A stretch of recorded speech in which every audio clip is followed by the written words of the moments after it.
O Senhor esteja convosco. Ele está no meio de nós. Proclamação do Evangelho de Jesus Cristo segundo Lucas. Glória a vós, Senhor.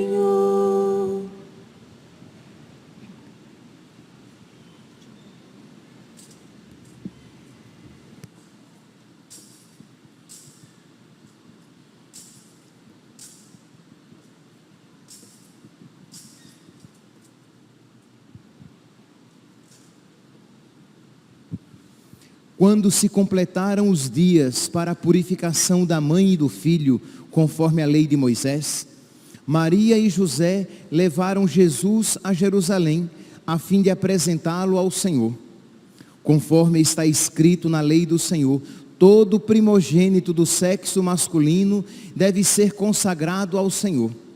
Foram também oferecer o sacrifício, um par de rolas ou 2 pombinhos, como está ordenado na lei do Senhor.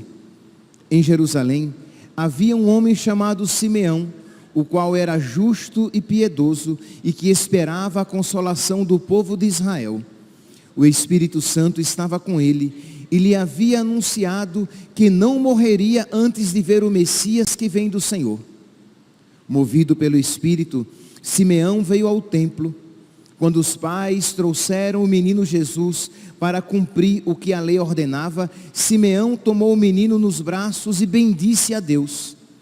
Agora, Senhor, conforme a tua promessa, podes deixar teu servo partir em paz, porque meus olhos viram a tua salvação, que preparaste diante de todos os povos, luz para iluminar as nações e glória do teu povo Israel.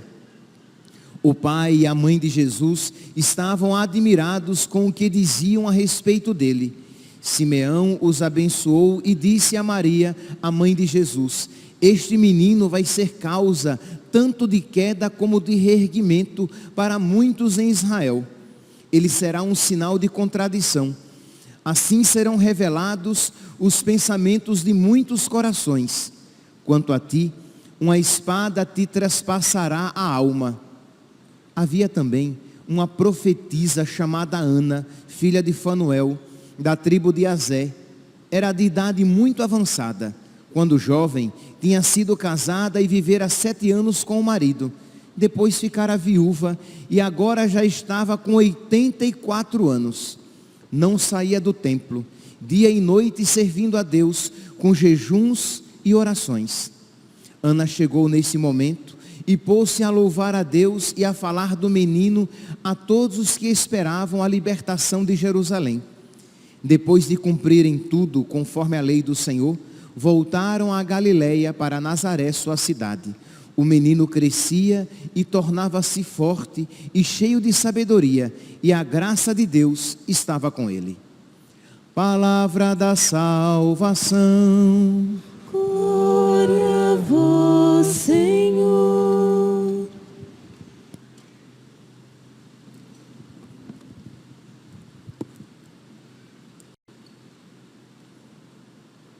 Caríssimos irmãos e irmãs, estamos no domingo entre o Natal e a festa de Santa Maria, Mãe de Deus.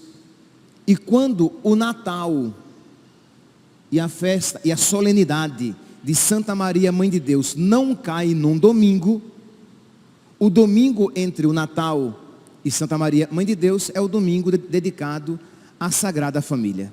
Pois bem, então, como neste ano o Natal caiu numa segunda-feira e Santa Maria, Mãe de Deus, cairá numa segunda-feira, então no domingo entre uma solenidade e outra, celebramos o domingo da Sagrada Família. Meus irmãos, o que é que nós estamos celebrando? Nós estamos celebrando o mistério que aquele que nasceu, aquele que se fez homem, a segunda pessoa da Santíssima Trindade, Deus, o Filho de Deus, se fez homem dentro de uma família. Ele poderia, é Deus, para Deus nada é impossível. Ele poderia ter vindo ao mundo como homem, já homem crescido, já homem maduro, já homem adulto, mas ele quis se fazer pequeno, assumindo uma família, tendo uma mãe, verdadeira mãe, e tendo um pai segundo a lei, a quem ele obedeceu como pai. Ele assumiu essa família, de modo que a família, que já era um projeto de Deus, agora com a vinda do menino Jesus, que se faz filho, que se faz criança numa família, ele eleva a dignidade de todas as famílias. Pois bem, então, o que é uma família? Então, aquilo que nós, sei lá, há uns 50 anos, nós não precisaríamos dizer isso. Essa pergunta, a resposta para essa pergunta era tão óbvia que ela sequer seria feita. O que é uma família?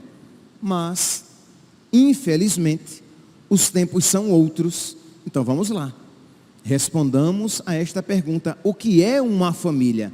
Uma família é a união de um homem e uma mulher abertos à vida e à educação dos seus filhos.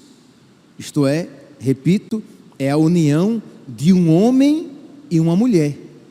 Família é apenas isso. Família, segundo o projeto de Deus, revelado a nós desde o Antigo Testamento, é a união de um homem e de uma mulher. Tudo que passa disso vem do maligno, não vem dos planos de Deus. É a união de um homem e uma mulher, abertos à vida. Pode ser que não venham filhos, mas eles estão abertos aos filhos. E a responsabilidade de educar esses filhos para esta vida e para Deus. Ora, dizendo isso, já está claro que a família é uma realidade humana no sentido, o que é que eu quero dizer por realidade humana? É uma realidade que faz parte dos seres humanos, homem e mulher, e dos seres humanos, não dos animais. Os animais não têm família. O macho e a fêmea de qualquer animal, eles se unem, eles geram vida, mas eles não criam família, porque o relacionamento do macho e da fêmea com a cria não é um relacionamento familiar, um relacionamento espiritual. É um relacionamento muito tênue, provisório até, porque depois, entre os mamíferos, depois que a cria desmama, já se torna independente dos seus genitores, dos seus pais. E quando, por exemplo, uma cadela entra no cio, o cão dela se aproxima, pode ter sido sua mãe, sua filha, sua irmã, pouco importa. Não existe laço familiar, existe apenas um laço biológico. Então, família, vamos lá, é uma realidade humana dos homens, pensada por Deus e elevada por Deus com a Sagrada Família, mas uma realidade para os homens, para os seres humanos e para o homem e a mulher, que se abrem à geração dos filhos e à posterior educação, formação desses filhos. Porque, meus irmãos, nós não podemos esquecer de que esta educação para este mundo e para o céu é uma responsabilidade dos pais.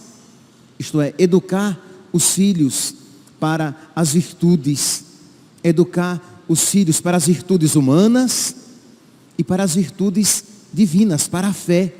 É uma responsabilidade primeiramente dos pais, nem de longe é da escola e também da catequese.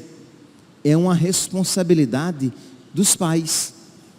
São Paulo, na segunda leitura de hoje, retirada da carta aos Colossenses, São Paulo diz assim: vós sois amados por Deus, sois os seus santos eleitos. Por isso, aí ele vai dizer quais são as realidades que devem existir numa família. Mas se a família não estiver fundamentada no amor cristão, se os filhos não forem educados no amor cristão, se os pais não foram educados, não procurarem imitar em suas vidas os valores cristãos, o amor cristão, como é que vão ensinar? Então, se eles não vivem, eles não vão ensinar. E se eles não ensinarem, isto que São Paulo apresenta como valores para toda a igreja, e a igreja hoje escolhe para dar de exemplo à igreja doméstica, às famílias, isso se tornará impossível. Então, São Paulo diz: por isso, revesti-vos de sincera misericórdia, bondade, humildade, mansidão, paciência, suportando-vos uns aos outros e perdoando-vos mutuamente, se um tiver queixa contra o outro. Como o Senhor vos perdoou, assim perdoai vós também.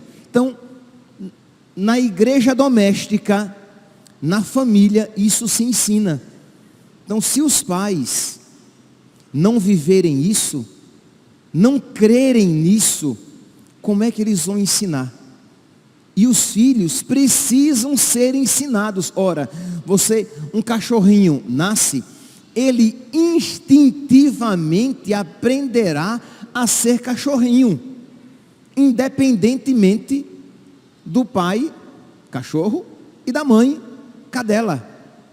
Ele vai aprender a mamar, ele instintivamente vai aprender a andar, ele vai latir, que é o seu, aspas, falar. Ele será um cachorro, porque isso se dá instintivamente. Com o ser humano isso não acontece. Se você não educar o seu filho nas mínimas coisas, ele será um bichinho. Isto é, ele não fará nem as realidades físicas que lhe são próprias, porque se ele andar, o quanto isso vai demorar a acontecer, porque ele precisa ser ajudado. Ele precisa aprender a falar com o papai e a mamãe dizendo: diga papai, mamãe. Ele precisa aprender, né? Você tem que mastigar, não engula a comida sem mastigar. E os valores: olha, não se deve mentir. Olha, você precisa dizer obrigado. Como é que se diz quando alguém faz algo de bom, né? Como é que os nossos pais dizem? Como é que se diz obrigado? Você diz. Você vai ensinando as virtudes para que ele seja gente, para que ele seja um homem e uma mulher de verdade, para que ele seja temente a Deus. O salmo de hoje diz: felizes os que temem o Senhor e trilham seus caminhos. Os filhos precisam aprender. Ora, mas se os pais não sabem, como é que eles darão o que não têm? Não estou falando que o pai e a mãe precisam saber nos mínimos detalhes todo o catecismo, toda a Sagrada Escritura, mas precisa saber o básico do caminho que leva a Deus, para ensinar os filhos com o seu exemplo e a sua palavra. Então São Paulo aqui ele vai dizer que precisamos ser generosos, misericordiosos, bons, humildes, manso, paciente, suportando-vos uns aos outros e perdoando-vos mutuamente. Por esses dias eu atendia uma pessoa que falava da sua dificuldade na família, e eu dizia a essa pessoa, não sei se homem, não sei se mulher, não vou dizer, eu dizia: meu santo, minha santa, lembre-se do quanto Deus é paciente com você. E será mais fácil você ser paciente com a sua família. Ora, São Paulo diz isso: perdoando-vos mutuamente, como Deus, como o Senhor vos perdoou, assim também perdoai.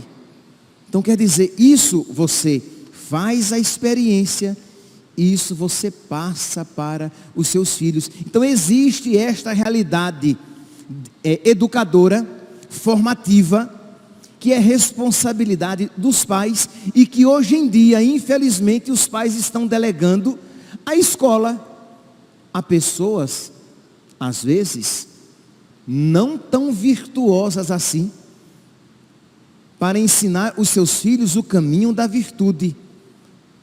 E entregando os seus filhos à catequese para que lá ele aprenda os rudimentos da fé, quando deveria ter aprendido em casa a ser temente a Deus, a obedecer a Deus, a amar a Deus, aprender que nós nascemos para servir e amar a Deus. E isso os pais procuram viver com as suas limitações e ensinam isso para os seus filhos.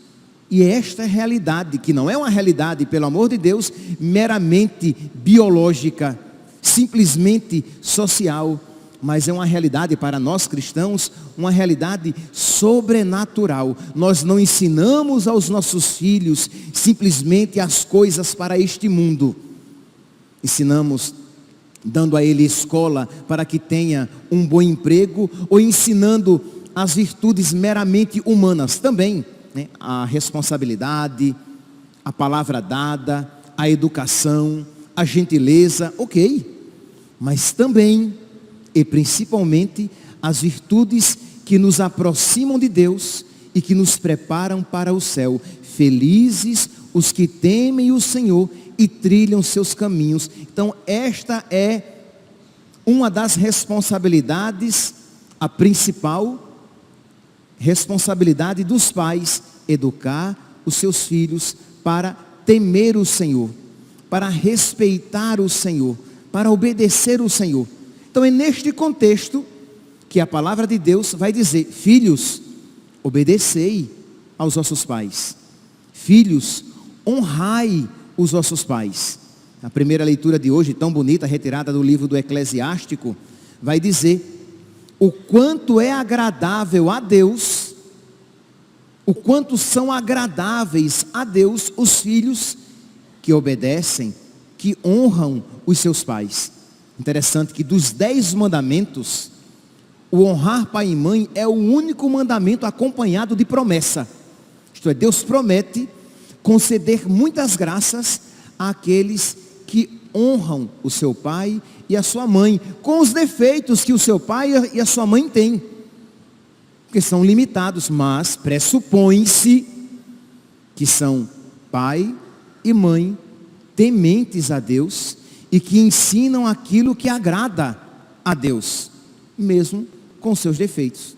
Então vem aqui, Deus honra o pai nos filhos e confirma sobre eles a autoridade da mãe. Quem honra o seu pai alcança o perdão dos pecados, evita cometê-los e será ouvido na oração cotidiana. Olha quantas bênçãos Deus promete a quem honra o seu pai. E aqui por pai, quando citar pai, entenda pai e mãe. Quem respeita a sua mãe ou o seu pai é como alguém que ajunta tesouros, porque agrada a Deus. Quem honra seu pai terá alegria com os seus próprios filhos, e no dia que orar, no dia que rezar, será atendido. Quem respeita seu pai terá vida longa, e quem obedece ao pai é o consolo da sua mãe. Isso nós encontramos na primeira leitura, isso nós iremos encontrar na segunda leitura, no versículo 20 de Colossenses, capítulo 3, versículo 20, quando São Paulo diz assim: filhos, obedecei em tudo aos vossos pais, pois isso é bom e correto no Senhor. Mas o que é que se pressupõe aqui? Por que é que os filhos devem obedecer aos pais? Porque aqui está se pressupondo que os pais obedecem a Deus. É claro, meus irmãos, é óbvio, meus irmãos, que se o pai, e repito, o pai não precisa ser santo para ser obedecido. Ele precisa pelo menos ser virtuoso. Ele precisa ser pelo menos temente a Deus. Ora, se ele é virtuoso, se ele é temente a Deus, aquilo que ele indica, que ele ensina aos seus filhos, não será contrário à lei de Deus. Logo, deve ser obedecido. Mesmo que não seja a sua vontade, mas aquilo que ele está mandando é contrário à lei de Deus, não. Ofende a Deus? Não. Obedeça. Faça a vontade do seu pai. Honre seu pai e sua mãe. Mesmo que você seja até mais inteligente do que seu pai e sua mãe. Mesmo que você pareça ser mais progredido do que seu pai e sua mãe. Mas eles são tementes a Deus? Eles são obedientes a Deus? São. Então eles podem e devem ser obedecidos. Veja aqui na família de Nazaré. Imagine, quem era o chefe da família de Nazaré? José, o menor de todos. O chefe da família, aquele a quem obedeciam Jesus e Maria, era José, e era o menor dos dois. José era menor, né? Eu só não vou usar o termo infinitamente menor, porque eu vou reservar para Jesus. Mas ele era muito menor do que a Virgem Maria, a Imaculada, a mais santa do que todas as criaturas juntas, a mais bela de todas as criaturas juntas. José era menor do que ela, e José era infinitamente menor do que Jesus, que é Deus. Mas Deus, em Jesus e a Virgem Maria, obedeciam a José. Por quê? Porque José era obediente a Deus. José era temente a Deus. E Jesus, que disse que veio fazer a vontade do Pai, reconhecia na vontade de José a vontade do seu Pai do céu. Reconhecia na vontade do seu Pai, segundo a lei, a vontade do seu Pai eterno, do seu Pai do céu. Então, nós podemos ver lá no Evangelho de São Mateus, quando no capítulo 1, versículo 20, o anjo se apresenta a José e diz: José, não tenhas medo de tomar Maria como esposa. O que ela tem no ventre é fruto da ação do Espírito Santo. E José obedeceu. José, levanta-te, toma Maria e o menino e vai para o Egito. E José, obediente, se levanta, toma Maria e o menino, vamos embora. E eles obedeceram, vamos embora. E Maria e Jesus seguiram José, deixaram tudo. Depois o anjo vai de novo falar com quem? Com o chefe. O anjo não foi falar com a Virgem Maria, falou com ela por ocasião da fecundação, na visitação. Quando o seu ventre foi visitado por Deus. Mas agora a conversa é com o chefe da casa. E quem é o chefe da casa? É José. Mas ele é tão pequenininho, mas ele deve ser obedecido. Mas ele é tão pequenininho, mas ele é virtuoso. Ele é obediente a Deus. E se ele é obediente a Deus, ele deve ser obedecido. Eu poderia até dizer, repitam comigo, não estou dizendo. Se ele é obediente a Deus, ele deve ser obedecido. Se ele é temente a Deus, ele deve ser obedecido. E aqui se aplica a toda autoridade. Se aplicou a São José, se aplica aos nossos pais e se aplica a toda autoridade. Ao pároco, por exemplo, se o que eu estou mandando vocês fazerem não contradiz a vontade de Deus, se está dentro da minha autoridade como pároco, vocês vão obedecer. Mas se eu mandar vocês fazerem algo que não está de acordo com a minha autoridade e contradiz a vontade de Deus, eu devo ser obedecido ou não? Não, porque eu não estou sendo temente a Deus. Então, José, levanta-te, volta para Nazaré. E José se leva, vamos embora, vamos voltar. Vamos para o Egito, eles foram. Vão voltar para Israel, e eles voltaram. Eles eram obedientes ao chefe, embora ele fosse menor. Mas ele era obediente, ele tinha temor de Deus, ele procurava ser virtuoso. O que é, meus santos, que isso significa, deve indicar, deve ensinar a todos aqueles que tenham autoridade paterna. E por autoridade paterna aqui, os pais, pai e mãe, os sacerdotes. Isto é, se nós formos obedientes a Deus, se nós temermos a Deus, a nossa palavra será obedecida. Se nós formos tementes a Deus, se nós procurarmos a virtude, a nossa palavra terá autoridade divina, não apenas humana. Por quê? Porque ela é um reflexo da autoridade do próprio Deus. Foi por isso que Jesus e Maria obedeciam a José, porque reconheciam na autoridade de José a autoridade de Deus, porque ele era submisso a Deus. Então nisto consiste a autoridade dos pais. Então, por isso, filhos, obedecei em tudo aos vossos pais, pois isso é bom e correto no Senhor. Pais, não intimideis os vossos filhos, para que eles não desanimem. Meus irmãos, nós estamos celebrando a Sagrada Família. E nós, já no início da celebração, eu pedia, rezemos. Rezemos por todas as famílias. Rezemos pela santificação das famílias. Rezemos pelas famílias nascentes, pelos recém-casados, que estão se preparando para receber os seus filhos, ou que já os receberam, que não se esqueçam da responsabilidade que receberam do próprio Deus de educar os seus filhos por palavras e exemplo. Rezemos pelas famílias já constituídas, para que os pais não desanimem de educar os seus filhos por palavra e exemplo.